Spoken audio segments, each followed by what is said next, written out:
Olá, meus irmãos, a paz do Senhor, tudo bem? Estamos aqui para gravarmos mais uma lição para nossos novos convertidos, lição do discipulado. Hoje nós estaremos tratando sobre a lição de número 3, que fala sobre salvação. O tema mais específico é conhecendo a salvação. Tá? Hoje a gente não vai demorar muito, algumas explicações aqui de alguns termos que se faz necessário. Você que está começando a fé agora precisa ter conhecimento de como é que funciona a dinâmica da salvação, porque quando a gente aceita Cristo, quando nós nos decidimos a seguir a Cristo Jesus, você ouviu a mensagem do Evangelho, a pregação do Evangelho, você talvez foi até uma igreja, assistiu um culto, talvez você foi pego na rua, alguém te encontrou, entregou um folheto, né, ou fez uma oração, e aí você aceitou Jesus, ou foi num culto de ar livre, ou foi numa cruzada, ou seja, não houve muitas complicações, eu acredito que não houve muitas burocracia para que você chegasse até aos pés de Cristo. Mas uma vez que você agora está dentro, tá, do aprisco de Cristo, você faz necessário você conhecer melhor essa tal da salvação. Como é que se dá a salvação, tá bom? A nossa lição, como sempre, aqui ela está dividida em 3 tópicos, tá bom? E o primeiro tópico ela fala exatamente da pergunta que eu fiz, né? O que é salvação? Tá? O que é salvação, gente? É bom lembrar que no Novo Testamento a salvação sempre ela é falada, ela é escrita pelos apóstolos, pelos pregadores da igreja primitiva como um ato soberano de Deus, aonde o Senhor, através do sacrifício de Cristo, isso vai ficar muito claro nas cartas paulinas, nas cartas universais e nos próprios evangelhos, isso vai ficar muito bem claro que a salvação é um ato onde Jesus, através da sua morte, ele nos resgatou de um problema espiritual. Por isso que a lição aqui, ela vai dizer que a salvação, ela, em primeiro lugar, ele coloca, ela é o que? Um ato soberano de Deus. Ou seja, quando a Bíblia fala que a salvação ela é um ato soberano de Deus, o que ela quer dizer com isso? Que o homem não tem participação. Eu sei que alguém pode dizer, não, eu sou crente porque eu decidi ir para a igreja, porque eu escolhi Jesus. Ninguém escolhe Deus, ninguém escolhe Jesus, até porque ele mesmo fala em sua palavra que ele foi quem escolheu, não foi o homem que escolheu.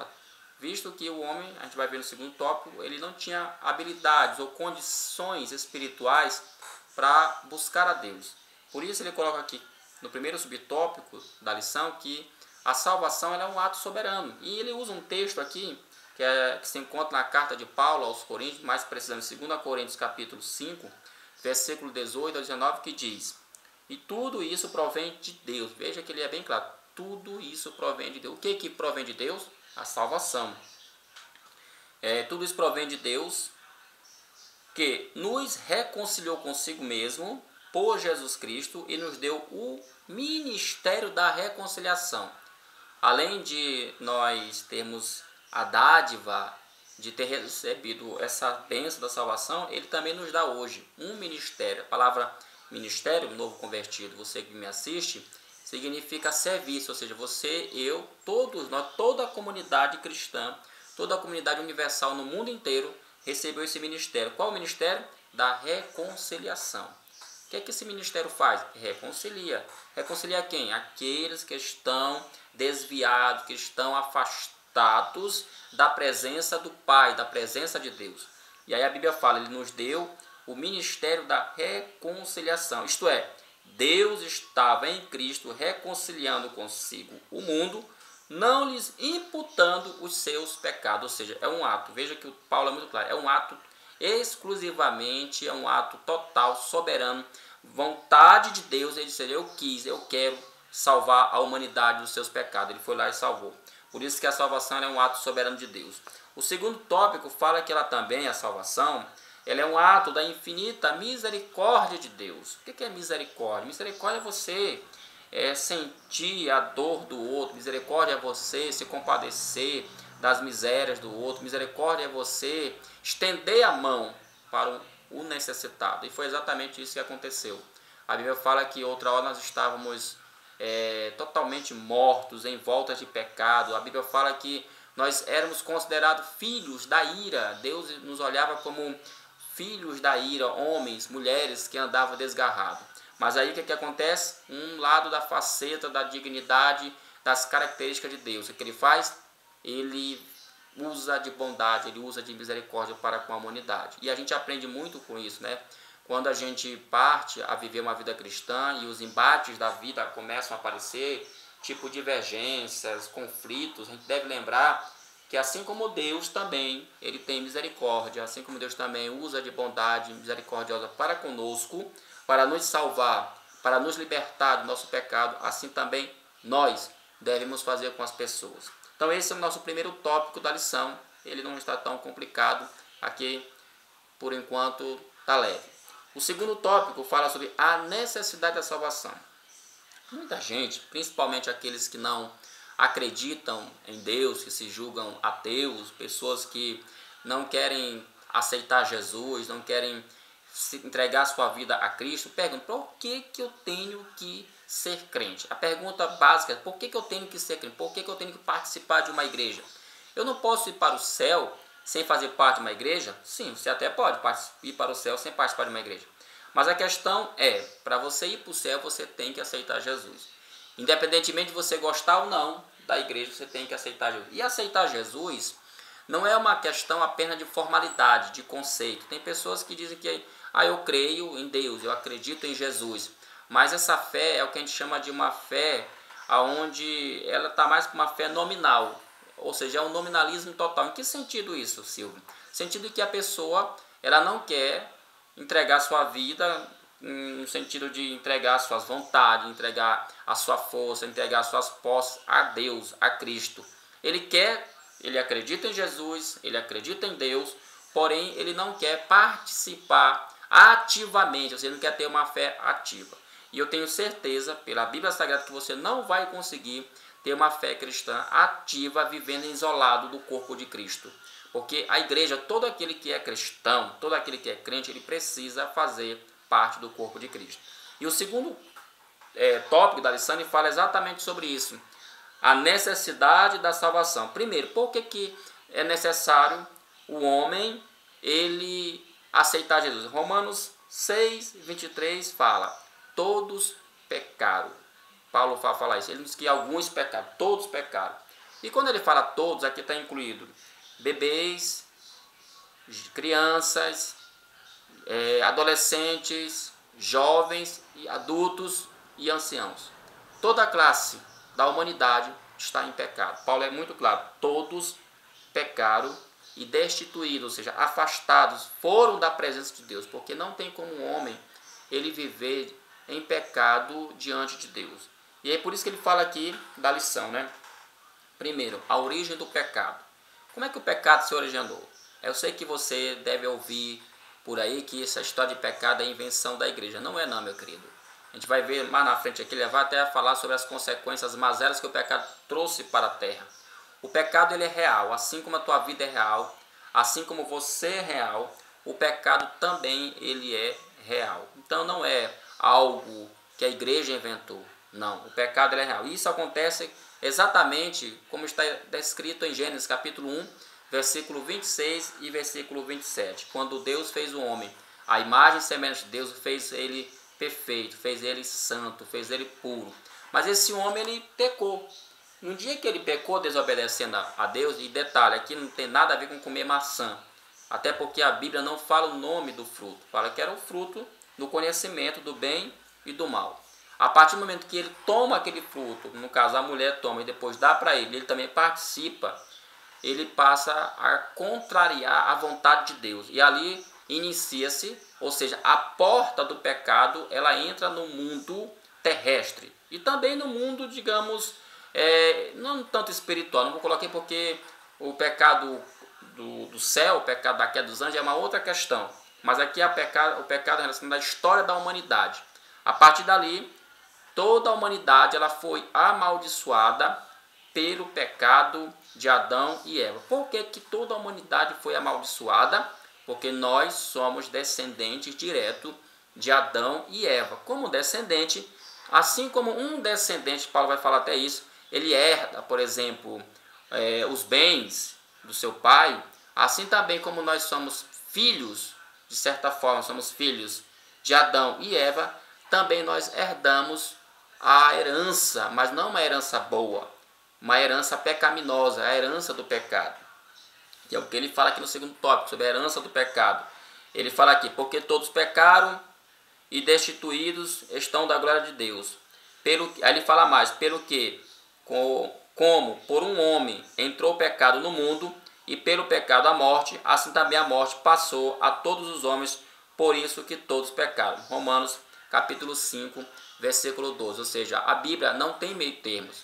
Não existe essa de alguém achar assim, fulano de tal é bonzinho, porque ele faz caridade, porque ele dá esmola, porque ele faz coisas boas. Ninguém é considerado aos olhos de Deus bom, santo, justo, até que ele entenda que ele é um pecador e que ele precisa da presença de Cristo em sua vida. Porque é a própria Sagrada Escritura, é a própria Palavra de Deus que enfatiza e ensina que o homem pecou.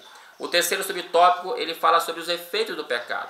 Para comprovar que de fato o pecado ele é real, que o pecado ele não é uma invenção, tá? Que o pecado não é uma criação da igreja, como alguns querem dizer por aí. A lição ela coloca aqui, com base no texto de Gênesis, da história do pecado, ela coloca aqui alguns ensinamentos que chamam a atenção. Primeira coisa que aconteceu quando Adão e Eva tentou, né? Quando Adão e Eva desobedeceu a palavra de Deus. Ele vai colocar aqui que a primeira consequência foi a autojustificação. Ele diz que ao pecarem, o que eles fizeram? Tipificado nas vestes de folha de figueira, ao perceber que tinham pecado. Ou seja, veja que o homem, quando ele peca, irmão, ele sempre tenta tapar o sol com a peneira. Quando Adão e Eva pecam, eles perceberam que eles estavam nus. Naturalmente, o que aconteceu? Eles tiveram vergonha. O que eles fizeram? Tentaram resolver o problema da vergonha, ou seja, da nudez. Pegaram folhas, tá? Folhas, como ele coloca aqui, de figueira, para tapar a sua nudez. Ou seja, na cabeça deles estavam vivendo. Por isso que eles estavam resolvendo aquele problema espiritual. Por isso que o autor colocou aqui a questão da autojustificação. O ser humano, vez por hora, ele tenta se autojustificar colocando folhas de figueira. Como assim, Silvio? Às vezes a gente pensa que nós vamos conseguir o céu porque a gente é bonzinho entre aspas, porque a gente deu uma cesta básica, porque a gente deu uma esmola, porque a gente deu uma carona para alguém, porque a gente fez algo de muito bondoso para uma pessoa. Isso, aos olhos de Deus, se configura como autojustificação. E ninguém diante de Deus, meus queridos, você que está me ouvindo, você que é novo convertido, vai conseguir se autojustificar, porque Deus é santo e nós somos pecadores. Essa foi a primeira consequência. A segunda consequência foi o medo, né? O texto fala que eles tiveram medo depois que pecou. Eles não sabiam o que era esse sentimento. Eles não conheciam o que era isso, medo. Mas agora, visto que tinham errado, tinham pecado, perderam a confiança em Deus. Perderam aquela intimidade que eles tinham com Deus. E agora eles foram afetados também por esse sentimento, medo. Outro efeito, a maldição. Logo após o pecado, Adão foi amaldiçoado, Eva foi amaldiçoado e o planeta Terra também foi amaldiçoado.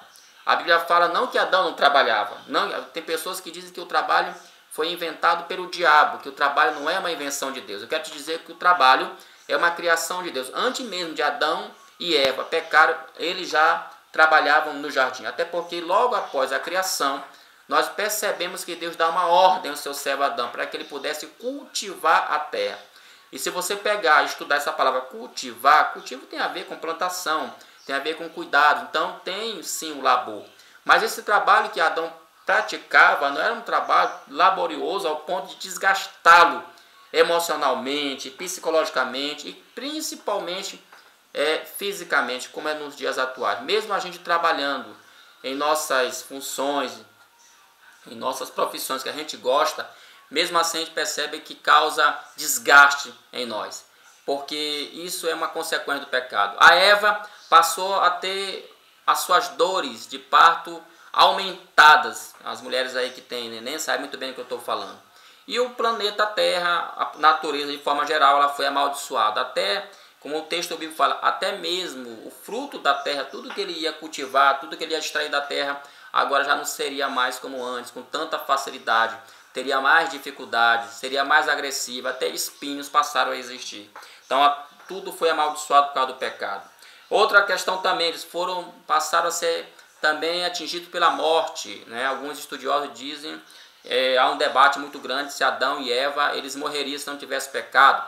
Por isso que eles foram expulsos do paraíso para não comer do fruto da vida eterna. Então há um debate muito grande.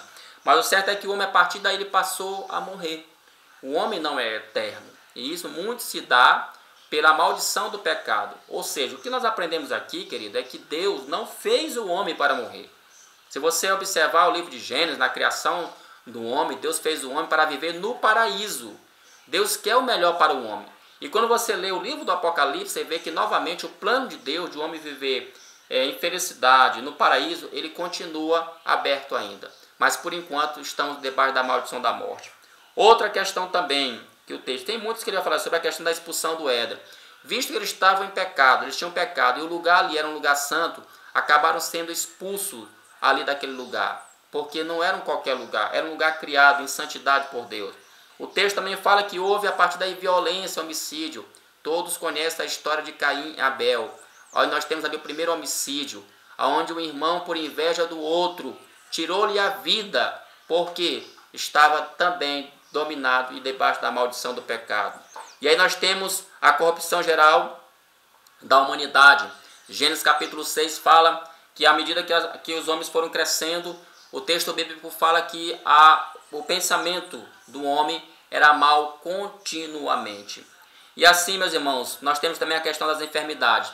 Ou seja, existe uma série de consequências que ocorreram por causa do pecado. Mas, dito isso, eu quero te dizer para você que talvez está me ouvindo que nem crente é. Há alguma solução? Existe alguma forma de resolver esse problema? Sim, o nome dela chama-se Jesus. E aí nós temos aqui o aspecto da salvação. O que é salvação? Por que nós temos que, de fato, aceitar Jesus? Para justamente reparar todo esse dano, para reparar todo esse erro. A salvação, mas ela tem um poder tão forte e que a igreja, muitas das vezes, a igreja ela não se atenta a isso. Tem pessoas que não se apercebem como é bom, tá? Tem pessoas que não se apercebem como é precioso a questão da salvação. Você tem aqui, por exemplo, um ato soberano da salvação que aconteceu. A questão da justificação. Paulo fala que nós somos justificados por Deus. Até a lição fala aqui, como se justificaria o homem para com Deus? Jó, capítulo 9, versículo 2 faz essa pergunta. Porque toda essa situação, um homem distante, em pecado, como é que ele vai conseguir se justificar? O homem morto em seus delitos de pecados não tinha como justificar-se perante o Todo-Poderoso. Porém, mediante a morte expiatória e substitutiva de Jesus, tornou-se possível a justificação do transgressor. Como é possível isso? Veja, justificação é um termo judicial que lembra um tribunal onde Deus, o supremo juiz, absolve o pecador das suas transgressões e o declara justo, isto é, justificado. Veja que o exemplo dessa palavra justificação tem a ideia, como o nosso querido autor colocou aqui, de um tribunal. Imagine uma pessoa que está sendo julgada, tá? Ela cometeu inúmeros crimes de todos os tipos, delitos de todo tipo. E ali o juiz que está julgando aquela causa resolve inocentá-lo, ou seja, resolve justificar ele dos seus erros. Mas observe, nesse caso não é que Deus simplesmente resolveu apagar a nossa culpa. É bom que se diga que para que essa culpa fosse apagada, para que essa culpa fosse limpa, a gente pudesse realmente ser justificado, alguém tomou o nosso lugar. Essa que é a questão. Por isso que é importante nós aceitarmos a Cristo. Aceitar Jesus é reconhecer que Jesus tomou o meu lugar, que Ele tomou teu lugar, tomou a minha culpa, tomou a minha responsabilidade para que eu pudesse, aos olhos de Deus, ser considerado uma pessoa justificada, uma pessoa justa. Sim, todo crente, toda pessoa que aceitou Jesus de coração e que segue a Cristo, por mais defeituoso que ele seja, aos olhos de Deus, ele é considerado justo. Não porque ele é bonzinho, não, mas é porque Jesus, ele morreu na cruz e tomou o nosso lugar. Outro importante aspecto da salvação também em nossas vidas é a regeneração, tá? Essa ideia aqui, inclusive, está muito presente no Evangelho de João, em especial no capítulo 3. A regeneração tem a ver com um novo nascimento. Veja, para que você, para que eu, para que nós pudéssemos, de fato, ter um caminhar, temos uma relação boa com Deus, era preciso nascer de novo. Por isso, meu amigo, até você que está me ouvindo, que não me conhece, se você, de fato, quer ir para o céu, você precisa nascer de novo. Você tem que passar pelo processo da regeneração. Como o próprio Jesus falou para Nicodemos, se não nascer da água e do Espírito, está complicado. O homem tem que nascer da água e do Espírito. E por último, para encerrar aqui, uma outra coisa também que a salvação, um outro aspecto também muito importante da salvação em nossas vidas é a tal da santificação. Existe, meu querido, duas formas de entendermos essa doutrina, a doutrina da santificação. A primeira é a santificação posicional e a santificação progressiva. Qual é a diferença, missionário Silvio? A santificação posicional é essa. Quando Cristo ele morreu na cruz do Calvário, o seu sangue também nos santificou. Ou seja, nós hoje somos chamados de santos. Aos olhos de Deus, toda a igreja ela é santa. Mas ela não é santa porque ela faz caridade. Ela não é santa porque ela faz longas orações, ou porque ela lê a Bíblia, ou porque ela faz jejuns. Não, ela é santa porque o sacrifício de Cristo resolveu nos santificar. Mas também nós temos a chamada santificação progressiva. Mesmo nós sendo regenerados, justificados e santificados, existem em nós elementos, existem em nós cadeias de maus hábitos que precisam ser quebradas, que precisam ser reparadas, em situações que precisamos combater. E aí entra a santificação progressiva, aonde eu, você, nós, todos os dias da nossa vida, devemos buscar a presença de Deus, como por exemplo, orar, ler a Bíblia, congregar, santificar no sentido também do jejum, para que a gente possa vencer os nossos temores, ok? Essa é a nossa palavra hoje, essa é a nossa lição de hoje, eu espero que você possa compreender. Deus te abençoe e até a próxima, se assim Deus quiser, em nome de Jesus, amém.